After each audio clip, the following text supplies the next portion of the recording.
Beloved Saints, today's 5-minute message of redemptive history is about the turban, a garment of the high priest, part 2, from the 6th book of the Redemptive History series, The Eternal High Priest of the Covenantal Oath. Last time, we examined the first redemptive historical significance of the high priest turban. It symbolized holiness. At this time, let us share God's grace by learning the second redemptive historical significance. The plate of the high priest represents purity. When we look in Exodus 28 verse 36 and 39 verse 30, the plate of gold has the words, "Holy to the Lord," engraved on it.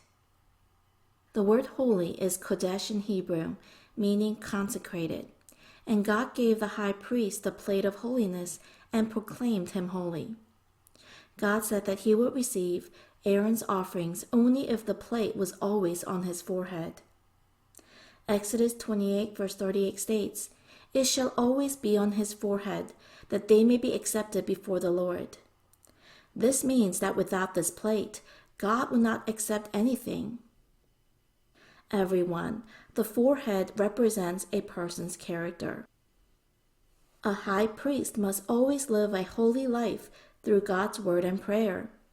This is a stern lesson that without a holy life, no sacrifice or worship will be accepted by God. When we look in Zechariah 14 verse 20, Prophet Zechariah prophesied that the words engraved on the plate of the high priest, "Holy to the Lord," will be inscribed even on the bells of the horses. The bells of the horses were small bells attached to the horses' necks and very common during ancient times.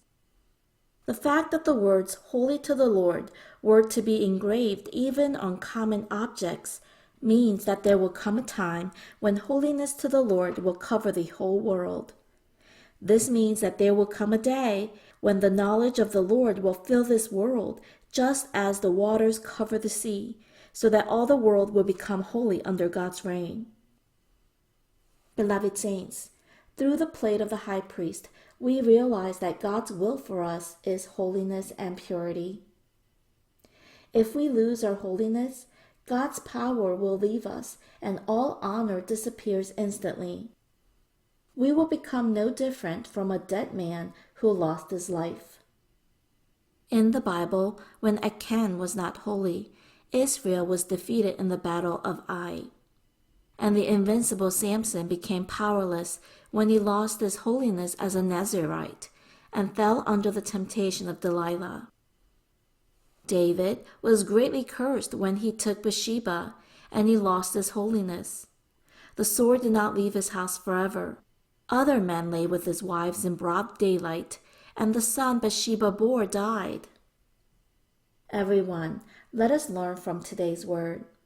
I pray that we will thoroughly consecrate ourselves and fulfill God's will. Moreover, let us pursue peace and holiness in order to receive the great blessing of seeing the second coming Lord. I bless in the name of the Lord.